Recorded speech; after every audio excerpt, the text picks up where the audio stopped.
eksekusi sehingga bahwa Pak Besar ini terus menjadi sesuatu yang menjadi kerja yang lebih bagus ke depannya. Karena memang apakah pengaruhnya itu memiliki kolerasi dengan penegakan hukum yang dilakukan oleh kejaksaan tadi, sehingga persepsi publik pada kejaksaan sampai ke daerah itu meningkat.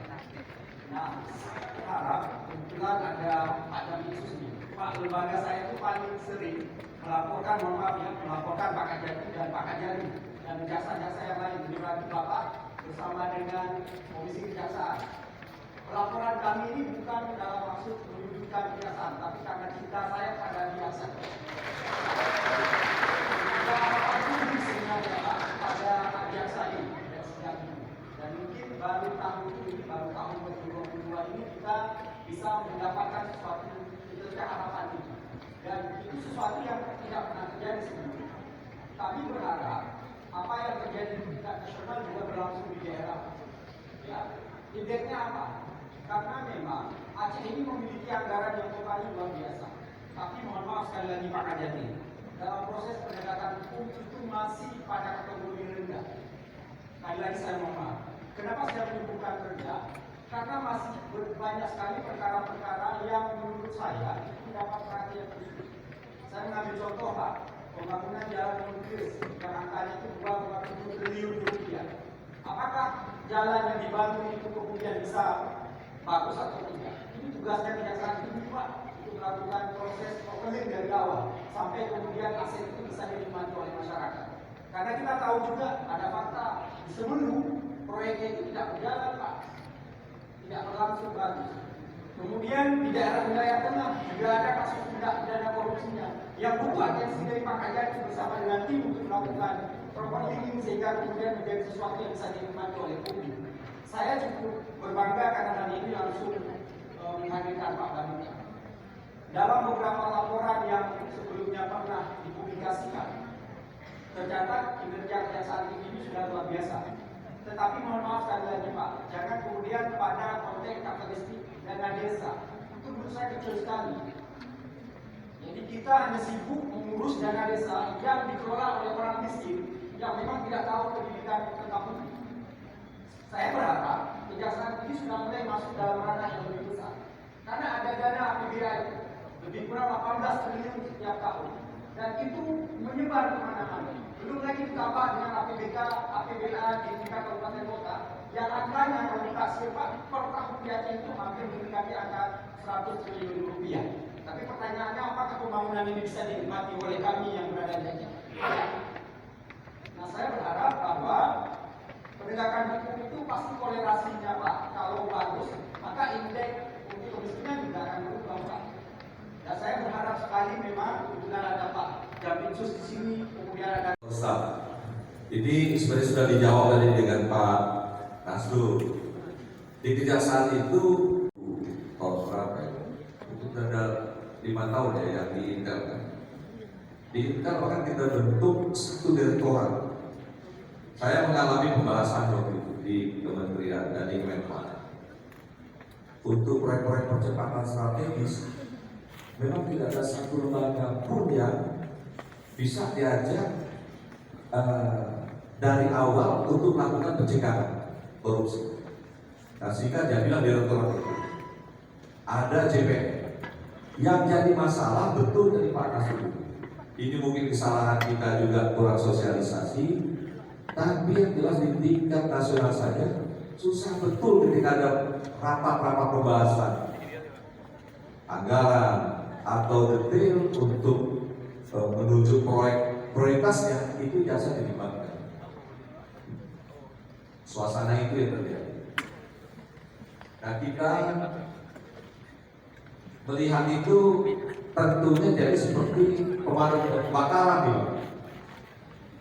Jadi begitu terjadi bagaimana kondisi proyek-proyek strategis di Aceh yang kelihatan tidak fokus, kemudian dalam pelaksanaannya juga tidak maksimal. Bagaimana peran jaksa harapannya dari awal itu sehingga bisa dapat pencegahan. Tetapi hingga saat ini memang seperti yang saya sampaikan, rata-rata setelah proyek selesai itu baru bisa jaksa mencermati. dan biasanya ada kajian tindakan. Mungkin Bapak lebih tahu karena ekonom, kita memang mengkhawatirkan itu resesi. Mungkin kita sudah ada 20 negara menjadi pasien IMF. Kita selamat hanya karena harga komoditi dan hilir sudah mulai berjalan.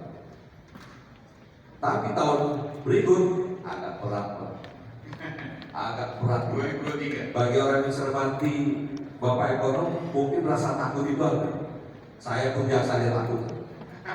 Takut untuk menghadapi sebagai bangsa yang besar. Kenapa takut? Sebenarnya kita ini negara yang punya sumber daya besar. Tapi tentang kepercayaan tadi yang masih menjadi masalah bagi kita. Untuk keterbukaan saja, bagaimana dana tadi dikucurkan ke satu daerah hingga sampai mulai perencanaan pelaksanaan tidak pernah terbuka seperti babnya tadi yang Pak Nasir bilang. Harusnya dilibatkan DPR sekarang. Itu menjadi masalah. Dan kekhawatiran kita juga, ini kalau korupsi masih bermain di tingkat kebijakan yang besar, resesi datang, kalau tahun lalu indeks pertumbuhan masih bagus karena double kan, tapi tahun depan nggak ada lagi komoditi, daya beli juga. Apa yang kita harapkan? Nah, ketakutan saya contoh, ini sudah teriak-teriak di pemerintah untuk TKDN. Setengah mati Pak dengan TKDN. Masih kita kunci betul uang yang sudah setengah mati kita dapatnya. APBN untuk Aceh, untuk Papua, supaya dia berputar di dalam. Cina berani TKDN 100%, nggak ada barang impor. Dikunci betul sehingga barang berputar, uang berputar dan untuk industri negaranya sendiri. Tapi kita Pak, pasti ada yang impor. Nah ini harus sama-sama kita cermati untuk tahun depan. Kalau TKDN ini tidak jalan, mungkin ekonomi lebih tahu akibatnya. Uang keluar. Kalau cangkul masih impor, ya kan? Barang-barang sederhana di alat kesehatan impor, nanti kita. Ini baru diskusi singkat Pak. Saya baru diskusi di Indonesia Business Forum bersama dengan ILO lembaga ini terkait dengan labor. Jangankan yang legal untuk impor, yang ilegal itu masuk contohnya apa? Garmen. Garmen itu kan nggak boleh impor barang bekas, tapi impor barang bekas garmen itu banyak sekali mematikan garmen-garmen lokal. Itu luar biasa. Mas Evan tahu akibat UMKM kan? Hancur UMKM. Hancur. Sedangkan ekonom kan tahu UMKM inilah yang menjadi daratnya ketika resesi. Tapi kalau dia sudah tidak kuat bersaing hancur. Ini jasanya takut Pak, apalagi ekonom.